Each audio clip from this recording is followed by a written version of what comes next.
Cuando empezó la Primera Guerra Mundial, en 1914, Estados Unidos se unió en 1917, cuando el conflicto estaba a punto de acabar.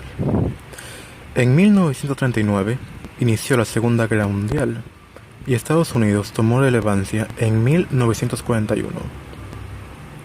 Pero ahora que podríamos catalogar a esta guerra como la Tercera Guerra Mundial, Estados Unidos llegó al juego justamente en el principio. En su época del presidente menos apto, en mi opinión, queda claro la condena del mundo con Joe Biden. Aquel viejito se nota que no estaba capacitado para gobernar y que solo ganó por la pésima gestión de la pandemia y unas revueltas antirracistas que quedaron en fracaso. Desde que inició su mandato, ha cometido muchos errores. Entre ellos, demostró su brutalidad insultando a Vladimir Putin sin motivo alguno. No estoy defendiendo al último, pero queda implícito que ese presidente no agredió previamente a Biden, sino que él mismo lo empezó. Los momentos decisivos. Al concentrarse masivamente tropas rusas cerca de Ucrania, Biden se limitó a amenazar con sanciones en lugar de buscar el diálogo. Y sí, una vez trató de dialogar con Putin, pero quedó en fracaso. El único que intentó buscar alguna vuelta razonable fue Emmanuel Macron, el presidente francés, quien había sido designado al principio de año como presidente de la nueva administración francesa de la Unión Europea. Sus llamadas con Putin estaban llenas de tensión, con la espera intransigente de que éste cambiara de opinión. Pero imaginen lo que significó para Macron que justo en sus conversaciones Putin decidiera invadir Ucrania. Imaginen lo que significó el fracaso del diálogo junto con un viejo que solo sabía amenazar con sanciones. Tal vez los países europeos se quedan callados y se niegan a criticar a Estados Unidos por el vínculo que tienen ellos. Al fin y al cabo, son parte de Occidente. Porque saben que, en cualquier momento, los gringos podrían inventar una excusa para atacarlos. Y nadie se metería en ello porque, si los gringos invaden otros países, lo hacen por el bien de la democracia. Dejando de lado las burlas, se dejó en claro, tiempo atrás, la posible justificación de Putin al invadir el país vecino debido a los tratados firmados en la OTAN, garantizando su ampliación. Pero eso no significa que Rusia tenga derecho a decidir lo que haga un país. Es comprensible, en cierto punto, que resultaría molesto para Putin tener al enemigo como vecino, y por eso lanzó la invasión.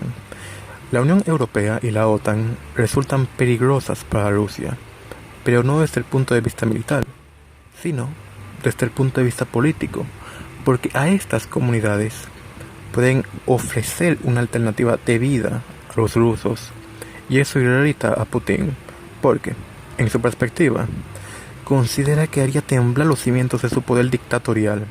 Pero dejando de lado esas suposiciones, cuando inició el ataque, ya sabíamos que esto se convertiría en una guerra mundial, debido a que China, aliada de Rusia, estaba dispuesta a ayudar económicamente a su aliado.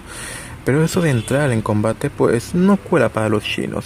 Ya sabemos que los chinos se convirtieron en el país más rico del mundo y les falta poco para superar a los gringos en otras medidas económicas, pero su crecimiento está asegurado, así que no quieren peligrar su codicioso premio uniéndose a un conflicto en el que al fin y al cabo nadie va a salir ganando.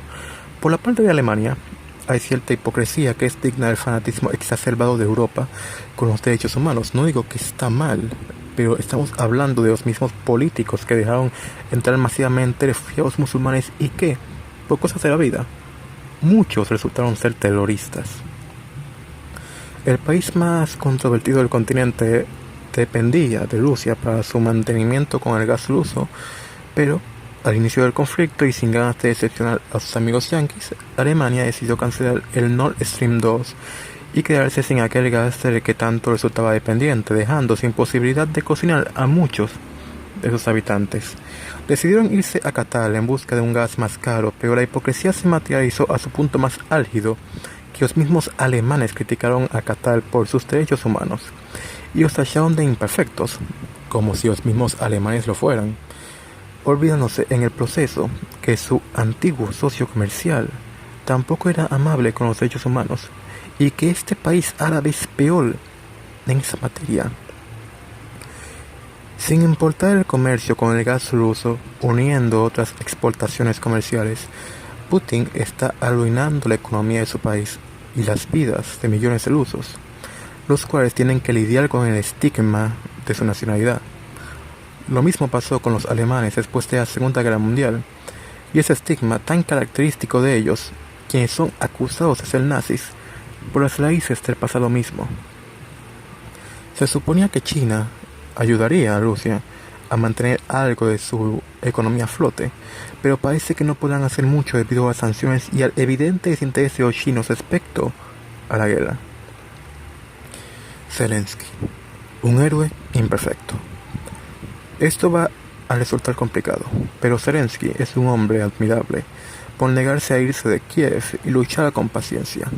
Pero eso no le quita que antes del inicio del conflicto procedió a retar a Putin, amenazándolo de que entrara a invadir su país. Ahora que el conflicto está en su apogeo, se limita a llamar desesperadamente a los países occidentales con tal de que se unan a su causa, teniendo él la capacidad de haberlo evitado, pero ignorándolo en el proceso. Muchas familias quedaron destruidas con el paso de esta guerra. Hombres que se quedaron a luchar y se separaron de sus familias.